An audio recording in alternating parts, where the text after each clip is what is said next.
సంవత్సరాల తరబడి ఎన్ని మందులు వాడినా మీ మోకాల నొప్పులు తగ్గట్లేదా? ప్రాణ పెయిన్ క్లినిక్ లో అత్యాధునిక చికిత్స. ఎప్పటిలాగా వచ్చే గాలివాన అనుకున్నారు. కాసేపు ఆగి తగ్గిపోతుందని భావించారు. కానీ వారికి తెలియలేదు, ఈసారి వచ్చిన గాలివాన తమను మింగేస్తుందని. ఉన్న చోట చనిపోతామని అస్సలు ఊహించలేదు.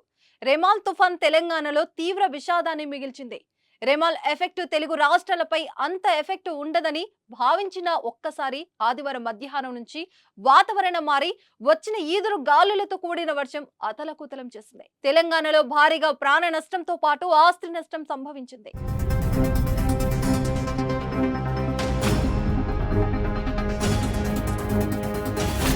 వర్ష బీభత్సానికి వేర్వేరు ప్రమాదాల్లో 14 మంది మృత్యువాత పడగా చాలా మంది గాయాల పాలయ్యారు. ఒక్క నాగర్ కర్నూలు జిల్లాలోనే 8 మంది మృతి చెందారు. జిల్లాలోని తాండూరు శివారు ఇంద్రకల్ గ్రామంలోని వ్యవసాయ క్షేత్రంలో నిర్మాణంలో ఉన్న షెడ్యూ కూలి 4 మృతి చెందారు.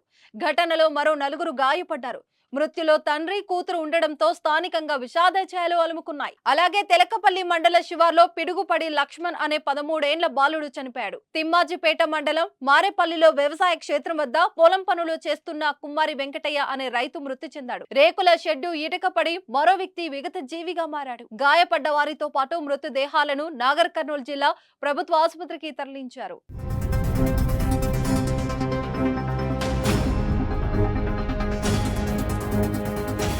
సిద్దిపేట జిల్లా ములుగు మండలం క్షీరసాగర్ గ్రామంలో కోళ్ల ఫామ్ గోడ కూలి 2 మృతి చెందారు. మరో 4కి గాయాలయ్యాయి.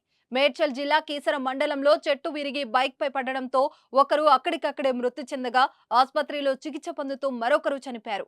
మియాపూర్లో గోడ కూలి 3 ఏళ్ల బాలుడు మృతి చెందడం తీవ్ర విషాదాన్ని నింపింది. అలాగే చాలా చోట్ల ప్రజలు వివిధ ప్రమాదాలు జరిగి గాయపడ్డారు. హైదరాబాద్ లో మధ్యాహ్నం 3 గంటలకు గంటకు 40 నుంచి 50 కిలోమీటర్ల వేగంతో గాలులు వీయడంతో రహదారులు, ఇళ్లు, వాహనాలపై భారీ చెట్లు కొమ్మలు విరిగిపడ్డాయి.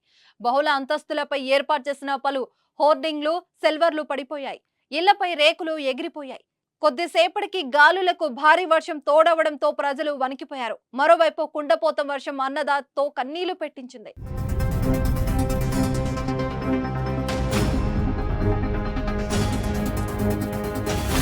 సుమన్ టీవీలో మీ పర్సనల్ అండ్ బిజినెస్ ప్రమోషన్స్ కోసం కింది నెంబర్కి కాంటాక్ట్ చేయండి.